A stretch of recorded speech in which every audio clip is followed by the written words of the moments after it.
It is February 20th, 2006. We're at the Peabody Public Library interviewing Jean Edwin Rohrer. I am Janet Skank, the director of the library. Sir, what branch of the service did you serve in?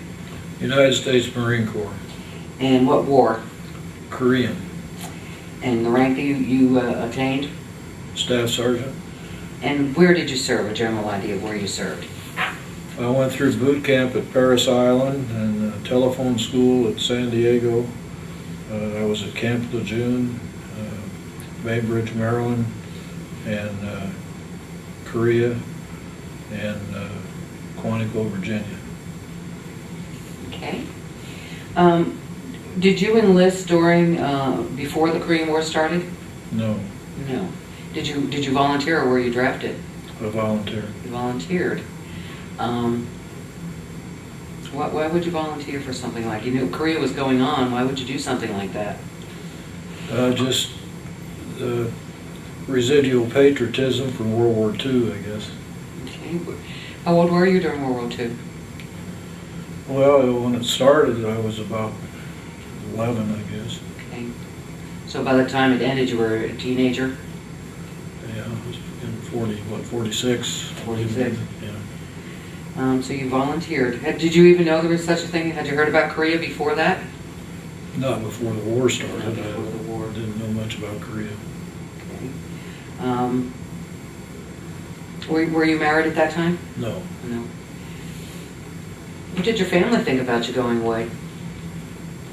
Well, when I told my mother, she was very upset, and we were sitting around a kitchen table. My stepfather was a Seabees veteran from World War II, and she cried and everything, and he didn't say much for a while, and finally he says, well, don't worry, they won't take him, he's crazy. Anybody join the Marine Corps is crazy.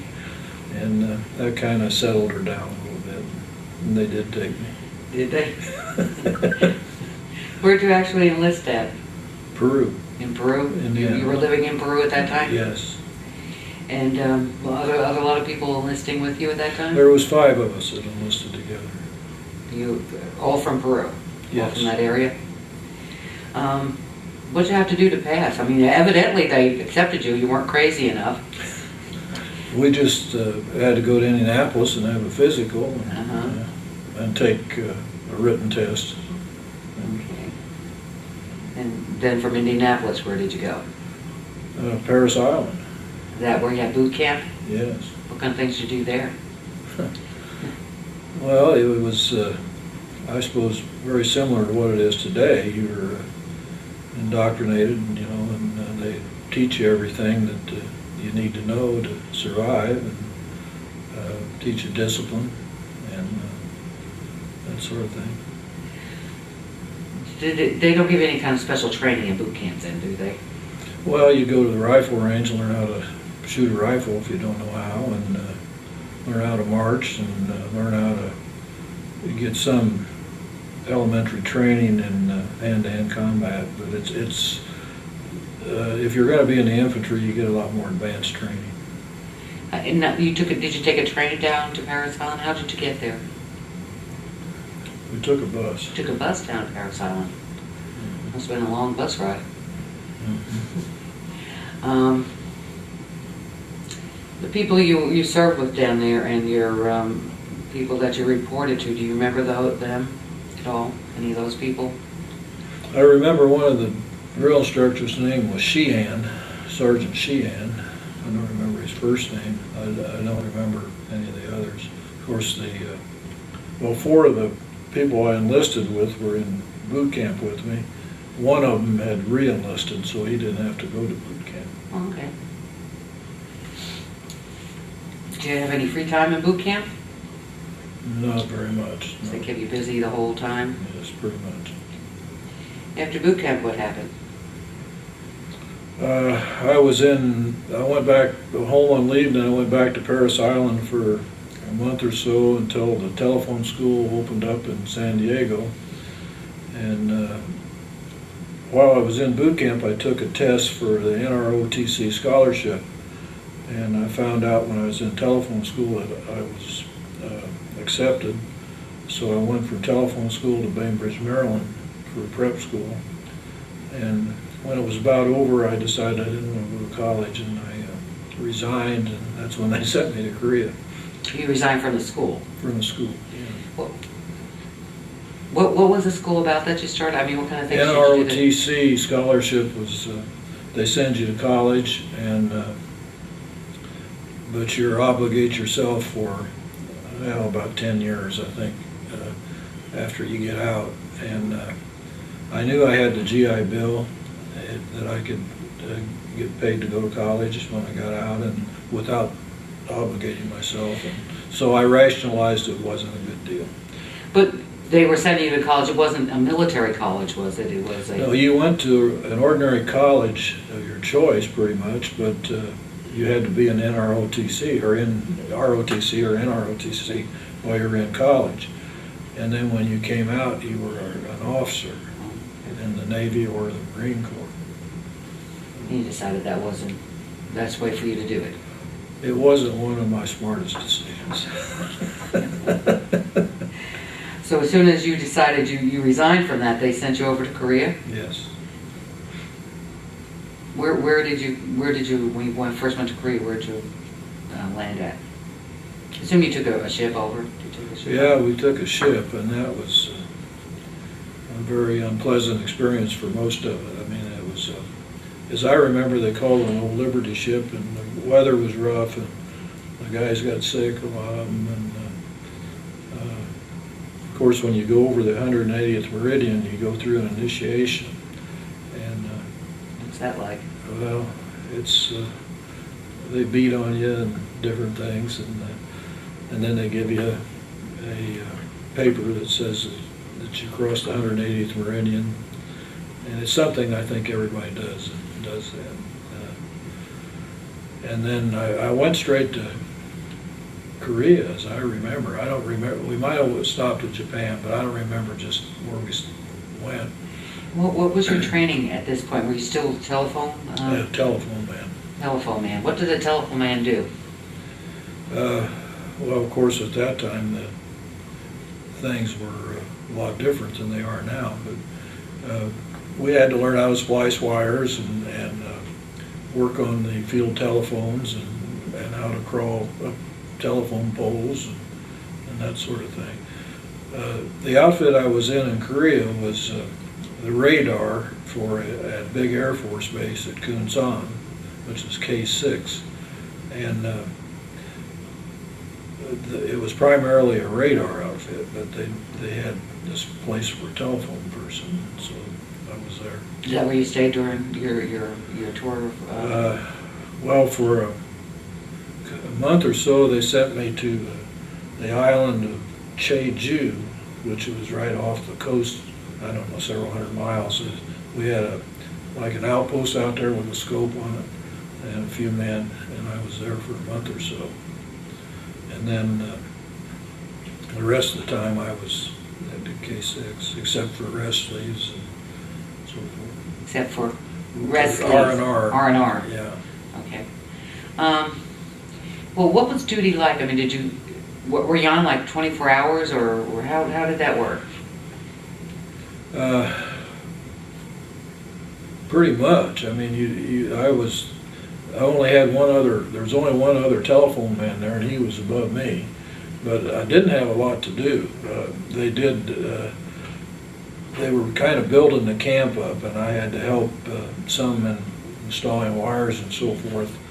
When I first got there, we lived in tents, and they had, well, you took a bath in a helmet, and they had cots in the tents, and the only kind of shower they had was a barrel outside and with a curtain around it, but when it was cold, it wasn't very good to take a shower. And then before I left, they had built some fairly nice buildings that we slept in and had cots in. How long were you there? Well, it was about a year. About a year? Yeah. Okay. Talking about R&R, how often did you get that? I had 2 R&Rs, and I went to Japan and just relaxed. And how about entertainment coming to you? You know, like the USO tours or things like that? Did you get to see The only anything? thing I remember was the Red Cross women, the donut girls, and they charged us for the donuts. Was this in Korea? Yeah, The Red Cross was in Korea? and I've never really cared much for the Red Cross since. I was in the hospital in Japan too for about 6 weeks, I think. I had hepatitis Oh, from either from the needles or from the, we would occasionally get to go into the villages and I'd eat some of that stuff. I probably shouldn't have. what kind of food was there? I mean, well, at the base, what kind of food did you have? I mean, Well, we had decent food. We had a regular kitchen, and of course, a lot of it, the eggs were older, and but we had fresh eggs sometimes. And I don't remember just what they fed us, but the food was always fairly good in the Marine Corps. and then you said you went into the villages and ate things you weren't supposed to? Yeah. What was that like? I mean, what kind of things? Well, they'd have rice dishes, and they'd have some kind of like cake, Mhm. that sort of thing. And then and somehow you contracted hepatitis and wound up in Japan. Is that where the hospital? In Nagoya, Japan, in an Air Force hospital. In an Air Force hospital. And how long were you there? You said 6 weeks? I think 6 weeks. About 6 weeks. They sent you right back to Korea, or? Yeah, right back to my outfit. Right back to your outfit. How about the people that you met there? Anybody interesting? In Korea? when In you went- Korea? Yeah, at your base in Korea. I don't remember anything there that I want to go back and see. And how your family at this time? I'm not sure when did you get married? Well, I got married about 3 months before I got out of the Marine Corps. 3 months before you got out. After I'd come back. After Korea you were married. But your other family, how'd you keep in touch with them? Letters. Letters, no email, or? No, there wasn't any email. How about telephone calls? Did you ever get to call on the telephone? Even though you were a telephone person?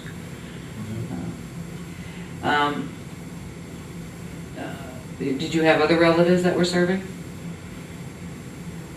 No. No. Did you have brothers?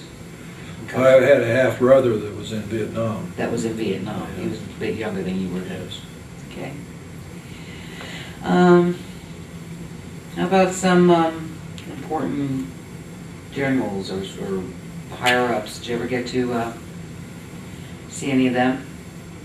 Not that I remember. No. Okay. When you weren't fixing telephones or splicing wires, what kind of things were you doing? Well, we played a lot of cards. You played cards? What kind of games? Pinochle and blackjack and poker. And I think that's about all they played.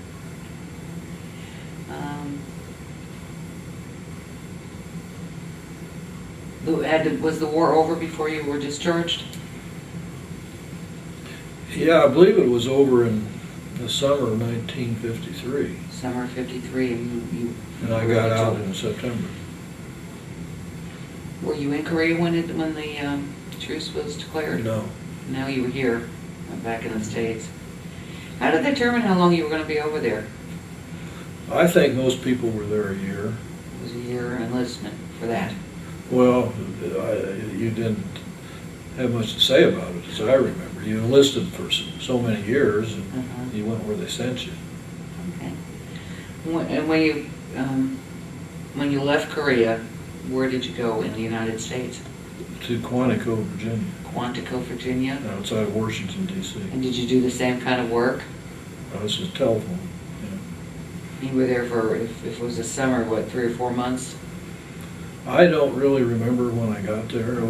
See, I left Korea, I must have left there in late fall, and then went to, so I was there probably 9 months.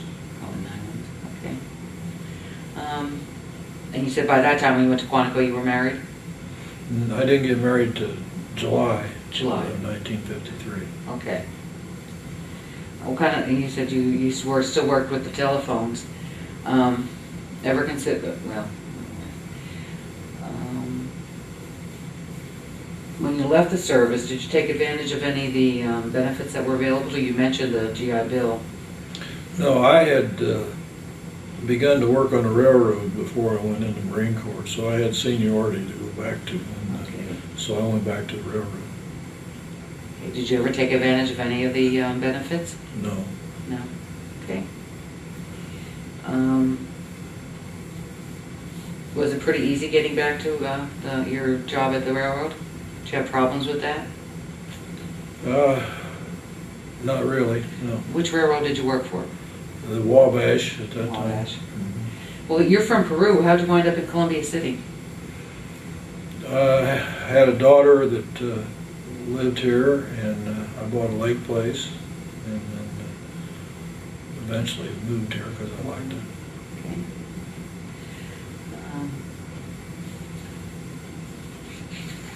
What do you consider the most important part of your service? Well, I suppose the time in Korea was, the rest of it was either training or, just more or less maintenance, I guess you'd call it. Did you get any kind of benefit from your service? Not just from the GI Bill, but how did it affect you in your life? Well, I think the discipline that you learn is helpful. Okay. Before I turn we end the interview, is there anything that I haven't talked about that you think needs to be said? I don't believe so. Okay. All right then, sir, Mr. Rohrer, we thank you for your time. Appreciate the interview. Thank you. Okay, thank you.